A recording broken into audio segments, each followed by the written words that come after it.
भले ही उत्तर प्रदेश में योगी के बुलडोजर से माफियाओं में भय व्याप्त है, लेकिन आज बरेली की घटना ने पूरे यूपी पुलिस के महकमे को हिला के रख दिया। 2 हमलावरों ने शुक्रवार रात पुलिस को चुनौती दे दी।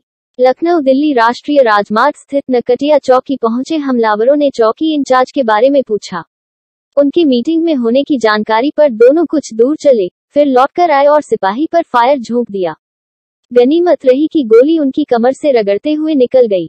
चौकी में जानलेवा हमला की जानकारी पर पूरे जिले में चेकिंग कराई गई, लेकिन आरोपितों का सुराग नहीं लग सका। शुक्रवार रात करीब 8 बजे नकटिया चौकी में तैनात सिपाही विशाल शर्मा बैठे थे। उन्होंने बताया कि मोटरसाइकिल पर आए 2 युवकों में एक चौकी के अंदर आया। उसने इंचार्ज दीपक कुमार के बारे में पूछा तो बताया कि मीटिंग में गए हैं, कुछ देर बाद मिलेंगे। इस पर दोनों युवक कुछ दूर चले, फिर लौट आए।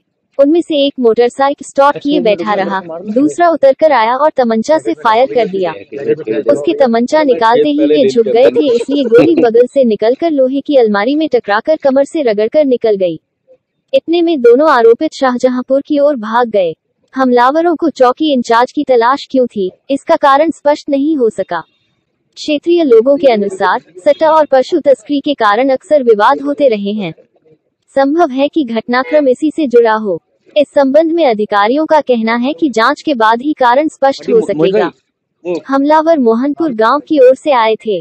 चौकी में लगे सीसीटीवी फुटेज में दोनों के चेहरे स्पष्ट दिख रहे, जिसके आधार पर पहचान कराई जा रही।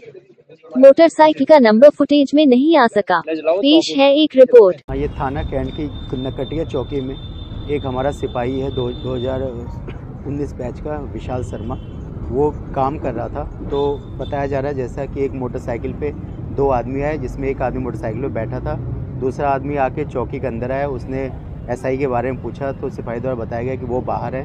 तो वो लौट के आया, उसने बहुत ज़्यादा दारू पी रखी, तो सिपाही द्वारा उसको टोका भी गया कि तुमने बहुत ज़्यादा दारू पी रखी, बाहर जाओ।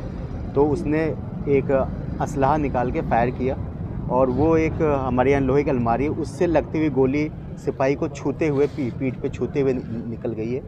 सिपाही की कंडीशन ठीक है, वो हमारे साथ में ही है। और सीसीटीवी फुटेज में हम लोग को 2 अपराधी जो हैं उनकी फ़ोटो मिली है, उसके आधार पर आगे कार्रवाई की जा रही है।